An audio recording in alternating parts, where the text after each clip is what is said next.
आजच्या कार्यक्रमाचे सर्व या ठिकाणी जमलेले माझे सहकारी मित्र, ज्यांचा जन्मदिवस आहे अशा क्रांतीज्योती सावित्रीबाई फुले यांना सदस्या वंदन करतो, कोटी कोटी नमन करतो.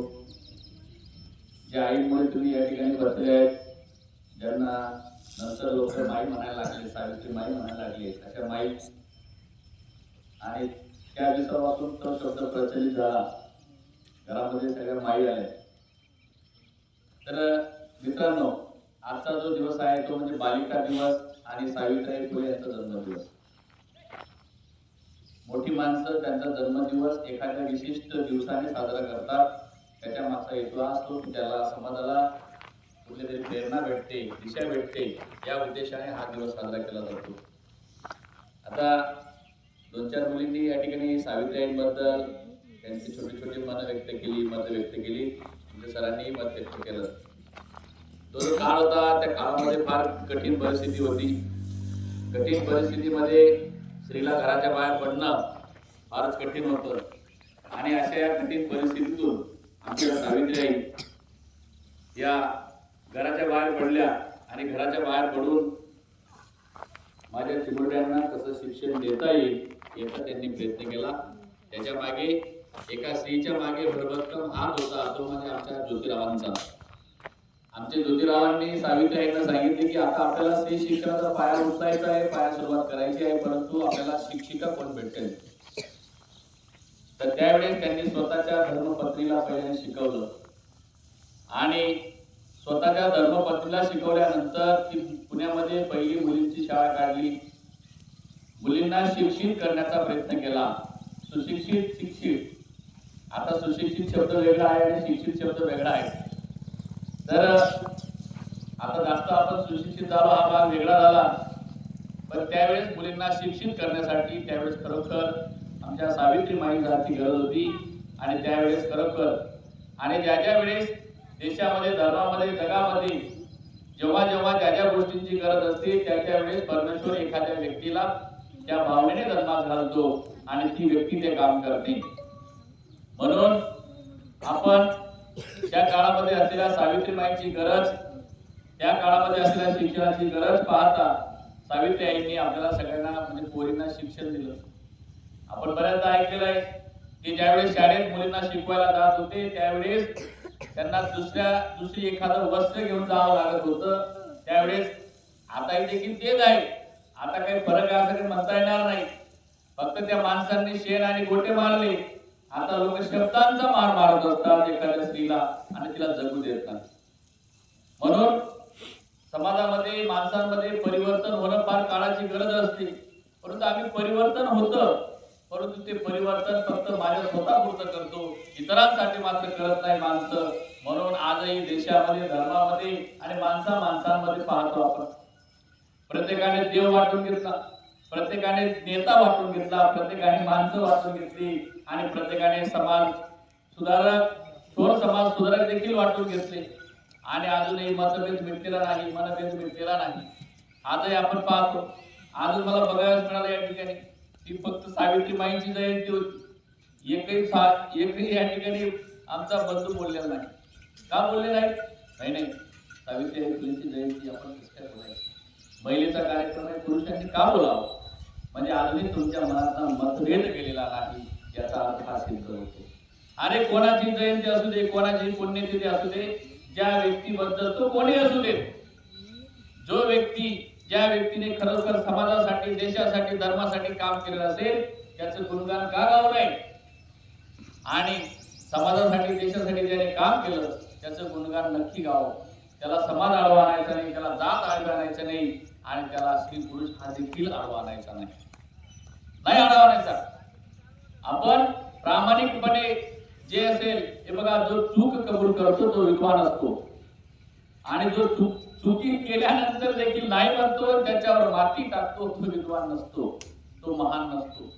आणि त्या काळामध्ये ही माणसं महान होती, या महिला महान होत्या. आपण फुकट नाही कोणाची जयंती, पुण्यतिथी साजरी करतो. कदाचित भविष्यामध्ये असं होणार, आपल्याकडे पितृपक्ष येतो, त्या पितृपक्षामध्ये आपले पूर्वज येतात, आपल्या घरी येतात ना, आपल्या घरी येतात ना. कदाचित आपल्या पूर्वजांनी जर आपल्याला जमीन, शेत, घर, गाडी, बंगला दिला नाही तर मला वाटतं पितृपक्षामध्ये देखील आपण त्यांची पूजा करणार नाही. पितृपक्षामध्ये देखील आपण त्यांना मानणार नाही. अशी माणसं जन्मास यायला लागली. ही फार मोठी चूक आहे मित्रांनो. असं नाही, म्हणजे ज्याने दिलं तो आपल्यासाठी, ज्याने दिलं नाही तो आपल्यासाठी बिलकुल नाही, असं नाही.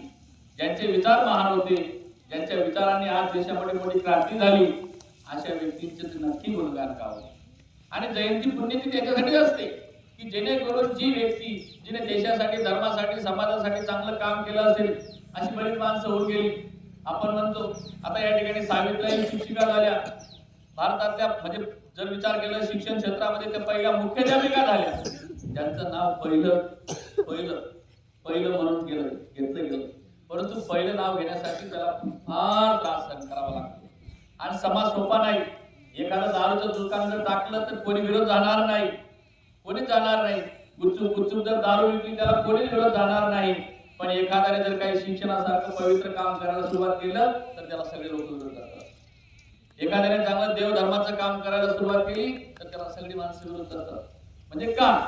आमच्या मनामध्ये अजूनही मोठ्या प्रकारचा असा एक मोठा शत्रू बसलाय, त्याचं नाव आहे अहम. हा अहम जोपर्यंत माणसाचा जात नाही तोपर्यंत माणसाची माणुसकी म्हणून आणि मानव म्हणून त्याची व्याख्या कंप्लीट होणार नाही. मानवाची व्याख्या फार मोठी आहे. मा म्हणजे मातृत्व, न म्हणजे नम्रता आणि व म्हणजे वर्तनशील. आम्ही बोलायला खूप पटपट बोलतो. आमच्याकडे मानवता आहे, आमच्याकडे समाजशीलता आहे, आमच्याकडे कृतीशीलता आहे, म्हणून त्या कृतीशीलतेला आपण भर देत नाही. आज कदाचित पाहतो एखाद्याला मिळाला असेल, कारण पूर्वीच्या काळामध्ये महिलांवरती फार अन्याय झाले, अत्याचार झाले. आपण हे सगळ्यांनी ऐकलेलं आहे, वाचलेलं आहे, आपण पाहिलं. आता महिलांसाठी शासन वेगवेगळ्या प्रकारच्या योजना आखत, महिलांसाठी वेगवेगळ्या प्रकारच्या योजना आखत असताना आमच्या मानवी मनामध्ये कुठेतरी कटुता निर्माण होते. महिलांना इष्टी फुकट, महिलांना 1500 रुपये, आम्हाला पद्या नाही. अरे बाबांनो, पूर्वीच्या काळामध्ये त्यांनी अन्याय अत्याचार सहन केला म्हणून त्यांना मागचा जो अन्याय अत्याचार सहन केला आहे तो सहन केला अन्याय अत्याचाराच्या मोबदल्यामध्ये त्यांना आज शासन देखील चांगल्या प्रकारचं सहाय्य करत आहे. आपण पाहतो आता मुलींना शिक्षण मोफत आहे. मुलींना शिक्षण मोफत आहे ना पोरांनो, आहे ना, शिक्षण मोफत आहे. तर या मोफत शिक्षणाचा फायदा काही मुली घेतात आणि आपण लगेच म्हणतो नाही माझ्याकडे पैसे नाही फी भरायला. परंतु कुठं फी लागते? तुमच्याकडे जर गुणवत्ता असेल तर फी लागत नाही. तुम्हाला माहित आहे का? फक्त 26,000 रुपये MBBS ची फी आहे पोरांनो. कोणासाठी पण ती काठवर पास झालेल्यासाठी नाही, जेमते मार्क वाल्यासाठी नाही, जो मेरिट मध्ये येईल त्याच्यासाठी आहे. 17,000 रुपये फक्त BAMS ची फी आहे. कोणासाठी? जो क्वालिटी, ज्याच्याकडे गुणवत्ता आहे त्याच्यासाठी आहे. तुम्हाला माहित नाही, इंजिनिअरिंग कॉलेजला जर तुम्ही डिप्लोमाला गेलात आणि गव्हर्नमेंट कॉलेजला गेलात तर 750 रुपये फी होती. मला वाटतं 1750 झाली. म्हणजे हे जे आहे हे कोणासाठी आहे? गुणवत्ता वाल्यांसाठी आहे. ज्याच्याकडे गुणवत्ता आहे तो बरोबर पुढे जातो, ज्याच्याकडे गुणवत्ता नाही तो बरोबर त्या ठिकाणी थांबतो. कालच्या दिवशी मला वाटतं डिप्लोमा आणि डिग्रीचे निकाल लागले. कालच्या दिवसाची राज्याची मेरिट लिस्ट पाहता सगळ्या पोरी पुढे आहेत. सगळ्या पोरी पुढे आहेत, मुली पुढे आहेत. मग मला सांगा, सगळ्या मुली शिकतील, सवरतील, नोकरी करतील, आपण काय करणार? भांडे घालणार, रॅक उचलणार, कपडे गळी घालणार आणि कपडे धुवावे लागणार. आणि एवढं जर केलं नाही तर माणसाचा धर्म नष्ट होण्याच्या मार्गावर येईल. म्हणजे पहा किती भयानक परिस्थिती येते. याचं कारण का? याचं कारण कोण आहे? याचं कारण कोण आहे? सांगा बरं, कोण आहे याचं कारण? आणि आपल्याला जाऊन होता. कारण का? आपल्याला ज्या वयामध्ये जे करायचे ते आपण करत नाही, टुक्कार काय करतो, नाही का? मला मी तरी कोणाला तरी बोलत चालू इकडे रे, आपण तिकडे चालले जातो, पण पोरी कधीच जाणार नाही. हे कधीच जाणार नाही. यांच्यामध्ये एखादं चुकलं, वाट पाव म्हणजे एखाद्याची पायवाट चुकली त्याला तो भाग वेगळा. परंतु काही पोरी अशा आहेत की आजही घरामध्ये राहून सगळं काम करून शिक्षण चांगल्या प्रकारे घेतात आणि तुम्हाला सगळ्या सुविधा पुरवल्या जातात. तुम्ही तुमच्या बापाचे, आईचे, आजीचे, बाबाचे इतके लाडके असतात. अरे या पोरींना मुरमुऱ्याचे लाडू खायला देतात आणि तुम्हाला काजू बदामचे लाडू खायला देतात.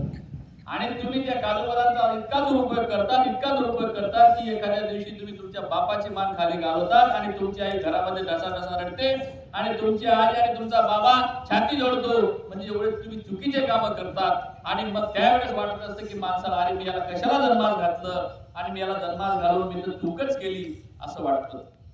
म्हणून मित्रांनो एक लक्षात घ्या, आता आपल्यावरती चुकीची वेळ येऊ नये याच्यासाठी आपल्याला सुधारावं लागेल. परंतु नाही सुधारत आपण अजूनही. अजूनही सुधरत नाही. कोणी बोललं की चाललं तिकडे पुस्तक पालतं मारून निघून जातं.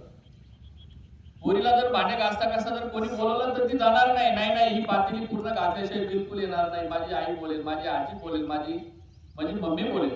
तुम्हाला सांगितलं की चल, तुम्ही वाचता वाचता पुस्तक उलट करून निघून जातात, 5 नंबर लक्षात राहणार नाही म्हणून. म्हणजे एवढ्या चुक्या करतात.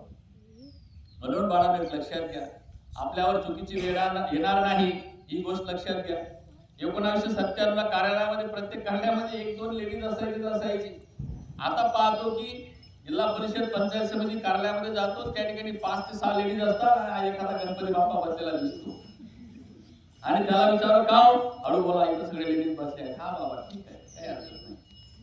म्हणजे पहा, विचार करा तुम्ही, गुणवत्तेच्या यादीमध्ये सगळ्या पोरी पुढं, कुठेही वर्किंग मध्ये सगळ्या पोरी पुढं. एखाद्या गावामध्ये एखादी प्राथमिक शिक्षिका असायची, एखाद्या गावामध्ये एखाद्या माध्यमिक शाळेमध्ये एखादी शिक्षिका असायची. परंतु आता पाहिलं तर जनरली जवळजवळ 80% महिला शिक्षिका होऊन गेल्या आणि 20% पुरुष शिक्षक शिल्लक राहिले. कार्यालयामध्ये तेच आहे.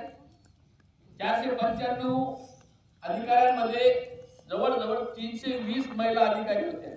320 महिला अधिकारी. मग विचार करा गणित कसं मोठं बदललं. 320 महिला अधिकारी आणि उरलेले मग पुरुष अधिकारी. म्हणजे पहा कसं गणित आहे. आम्ही पाहतो एखाद्या डॉक्टरची पाठी पाहतो, त्या ठिकाणी एखादी महिला डॉक्टर असायची. आता एखाद्या भविष्यामध्ये सगळ्या डॉक्टरांच्या महिलांच्या पाट्या दिसतील आणि एखाद्या पुरुष डॉक्टरांची पाठी दिसेल. शोधावं लागेल. पूर्वी गायनिक स्पेशालिस्ट एखादी महिला असायची, आता भरपूर महिला गायनिक स्पेशालिस्ट दिसतात.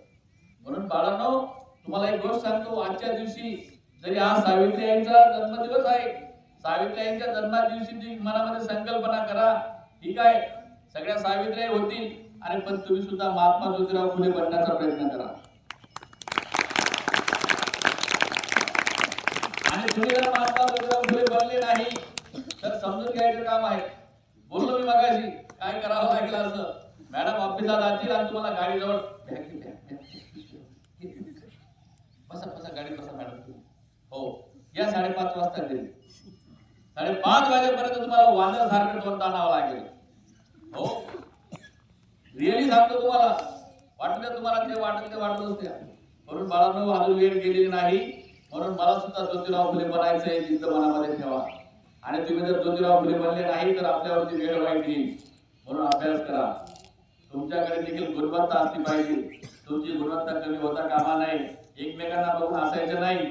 एकमेकांना बघून असणे म्हणजे काय, तुम्ही तसा मी तसा, आपला ते गडबड खुशी घेऊ, आपला ते खरं नाही. आपला कार्यक्रम आकाशवाणी नई दिल्ली असं होते. म्हणून बाळांनो आज सावित्रीबाईंचा जरी जन्मदिवस असला तर शिक्षणासारखं पवित्र काम त्यांनी केलं आणि त्या पवित्र कामामध्ये त्यांनी राम मानला, कामाला महत्व दिलं, शिक्षणाला महत्व दिलं. एवढंच नाही, महात्मा ज्योतिराव फुलेवर त्यांनी मोठी साथ दिली, मोलाची साथ दिली.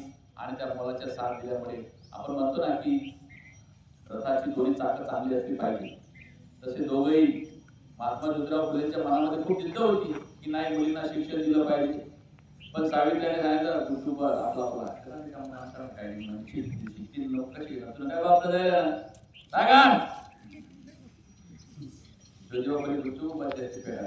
काय परंतु नाही, चांगल्या कामाला त्यांनी मोठी मोलाची साथ दिली. ठीक आहे, तुम्ही जे व्रत हातात घेतलेलं आहे ते व्रत मी मोडू देणार नाही, तोडू देणार नाही.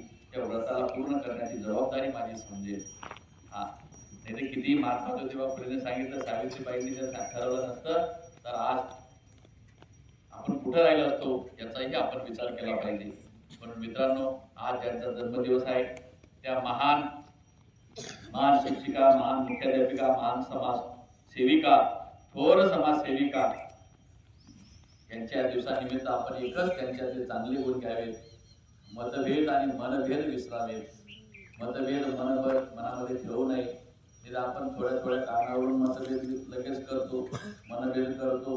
आपण लगेच एखादा जर पुढे जात असेल तर काही वाद नाही, त्यांना वशाला निघायचे पुढे आपण मागे जायला असतो, वशाला कोणाचा नसतो. आणि तुम्ही अभ्यास करा, तुम्हाला तुमच्याकडे असलेली गुणवत्ता तुम्हाला बोलवायला येईल आणि तुमच्याची गुणवत्ता सिद्ध केल्यानंतर तुम्हाला जेही काही करता येईल ते तुमच्या हातात आहे, ते दुसऱ्याच्या हातात नाही. तुम्ही कोणाचा मुलगा आहात, कोणाची मुलगी आहात याला महत्व नाही. तुमच्याकडे तुमची गुणवत्ता आणि तुमच्याकडे असलेलं स्किल महत्वाचं आहे. म्हणून तुमच्या प्रत्येकामध्ये स्किल आहे, ते स्किल आपण चांगल्या कामासाठी वापरूया. आणि आजच्या ज्यांच्या आज जन्मदिवस आहे अशा महान महात्मा ज्योतिराव फुले यांच्या सहचारिणी धर्मपत्नी सावित्रीबाई फुले यांना आपण या ठिकाणी कोटी कोटी वंदन करूया.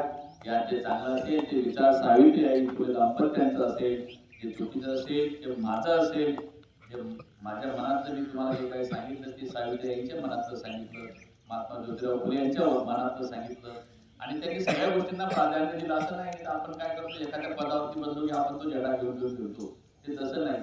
त्यांनी शेतीला सुद्धा प्राधान्य दिलं. तुम्हाला माहित नाही आपण जो एक आपण अभंग पाहतो की कांदा गोळा भाजी विठाई माझी, म्हणजे त्यांनी त्या शेतीला सुद्धा त्यांनी विठाई मानलं. त्यांनी शेतीला देव मानलं, त्यांनी शेतीमध्ये देव पाहिला. आपण नाही तर काय करतो, आपण मी खूप शिकलो नोकरी लागलो नाही मग आता काय करू मग आपण इकडे तिकडे भरकटता व्यसनाधीन होतो. आणि व्यसनाधीन झाल्यानंतर आपण काय करतो, मग कुठेतरी फिरतो एखाद्याच्या मागे आणि फिरून थकतो. आई वडील बी थकतात, आपण बी थकतो आणि शेवटी आपण जीवन संपवून घेतो किंवा ऑटोमॅटिकली आपलं जीवन संपून जातं. म्हणून तसं कोणी करू नका, कोणी व्यसनाधीनता करू नका, कोणी व्यसनाधीन होऊ नका. कोणीही प्रत्येकाने अभ्यास करा, अभ्यास करून पुढे जा. अरे तुमच्याकडे असलेली तुमची गुणवत्ता तुमच्या आईचं नाव, तुमच्या बापाचं नाव, तुमच्या गावाचं नाव, तुमच्या शाळेचं नाव, तुमच्या गुरुजींचं नाव मोठं करेल. आणि तुमचं नाव एवढं मोठं होईल की तुम्हाला तुमच्या नावाने नाही, तुमच्यामध्ये असलेला अधिकार आणि तुमच्यामध्ये असलेली कर्तव्ये आणि तुमच्याकडे असलेल्या पदाने तुम्हाला ओळखलं जाईल, त्या गावाला ओळखलं जाईल, त्या गलीला ओळखलं जाईल. आणि एवढंच नाही तर तुमच्या आईवडिलांना देखील त्या पदाने ओळखलं जाईल. म्हणून आपल्या आईवडिलांची सदैव मानता राहावी याच्यासाठी सगळ्यांनी प्रयत्न करा, सगळ्यांनी अभ्यास करा. वडीलनो आपण नक्की सावित्रीबाई होता आलं पाहिजे हा प्रयत्न करा, असं आपण आजच्या दिवशी ठरूया. या ठिकाणी बोलता खूप बोललं गेलं आणि बोलण्याच्या ओघामध्ये तुम्हाला वाटलं असेल की सरांनी आपल्याला काहीतरी थोडंसं चुकीचं सांगितलं. मित्र मी कधी चुकीचं बोलत नाही. तुमच्यामध्ये असलेला काही जे गुण दोष असतात ते दोष बाहेर काढण्याचं काम जसं सावित्रीबाईंनी केलं, तसे आमचे गुरुजी सदैव प्रयत्न करतात, माझे सहकारी मित्र सदैव प्रयत्न करतात. आपण केव्हा अद्वा बोलायला प्रयत्न करतो, तेही बोलू नका. आणि कोणाचं मन दुखेल असं तर मुळीच बोलू नका. आणि आपण समाजासाठी, देशासाठी, धर्मासाठी नेहमी प्रयत्न करत राहा, हीच आजच्या या जन्मदिनी इच्छा व्यक्त करतो. थांबतो. जय हिंद, जय महाराष्ट्र, जय ज्योती, जय सावित्री, जय क्रांती.